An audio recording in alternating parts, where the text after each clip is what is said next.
Now then, today's focus. And in less than 5 years, 19 journalists have been murdered and 5 have disappeared in just one state in Mexico. In fact, if Veracruz was a country, it would be the most dangerous one in the world for journalists. So what is behind the wave of violence against the press? Well, Veracruz is consumed by corruption and impunity, organised crime dominating the area. That status quo has led to constant intimidation and violence against journalists. Well, let's have this report from our correspondents, Lawrence Cavillier and Mathieu Comin and Natasha Pizzi.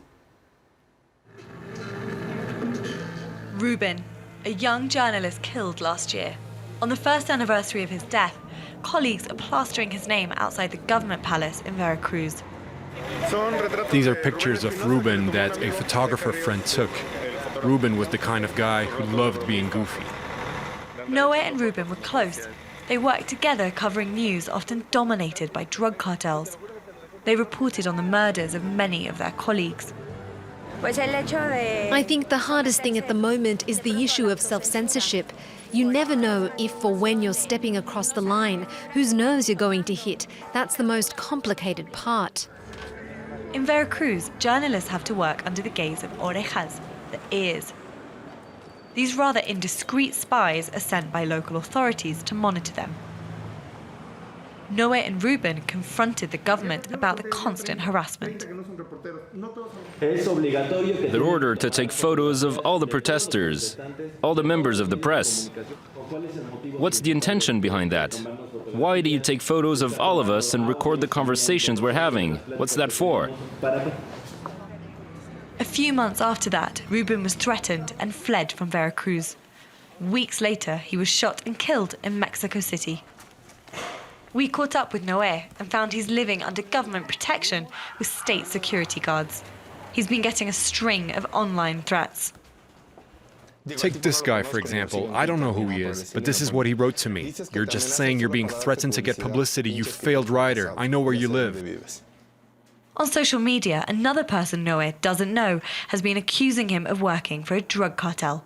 He says these are smear campaigns from Governor Javier Duarte's administration. He's been in power since 2010. These are crude and vulgar campaigns. They're often counterproductive, but the government here uses them a lot. For instance, I went to Pedro Tamayo's funeral. He was the 19th journalist to have been murdered in Veracruz. Well, people were saying that he was the godson of the leader of the Jalisco New Generation drug cartel. They said he had loads of properties, that his homes were luxurious. But I know his house. It was even more basic than mine. It's always the same. This way people can say he was killed because he was mingling with the bad guys. He deserved it. Regina Martinez was treated the same way. She was stabbed to death at home in 2012. She was the first of the 19 journalists who've been murdered. Only one of those cases has seen justice so far. Why is this happening here in Veracruz? I think the answer is very simple, because there's impunity. You can see the journalists' murders are only half investigated. They're left in pieces with random leads that often aren't even true, as if that were enough. The authorities concluded that Regina's murder was a crime of passion. Journalists' line of work is rarely taken into account. I wouldn't want to cause harm to anyone, but there are patterns of behavior, pieces of evidence that gravitate around the murder of some of these journalists that tend to show some links between them and organized crime. I'm not saying that this is the reason why they were killed, but it was a factor. 2 weeks after our visit, Noé decided to exile himself to Mexico City. Am I feeling safer? Well, safety is all relative to what's happening in Veracruz. But at least I feel calmer here. Calmer is the word. In Veracruz, I was hearing footsteps on my rooftop. My house and my partner's house were being monitored. He's meeting with an NGO that protects journalists. Their data shows how alarming the situation in Mexico is.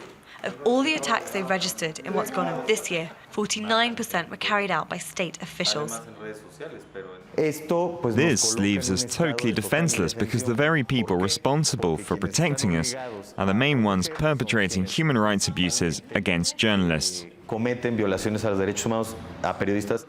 results have been gruesome.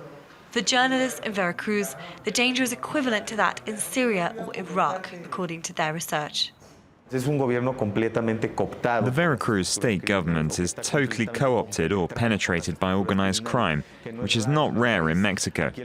But in Javier Duarte's government, there's been a real emphasis on journalists who speak out or are critical. Noé is anxious to get back to Veracruz and get back to work. He refuses to let the intimidation and fear push his home state deeper into silence and censorship. And Natasha Pizzi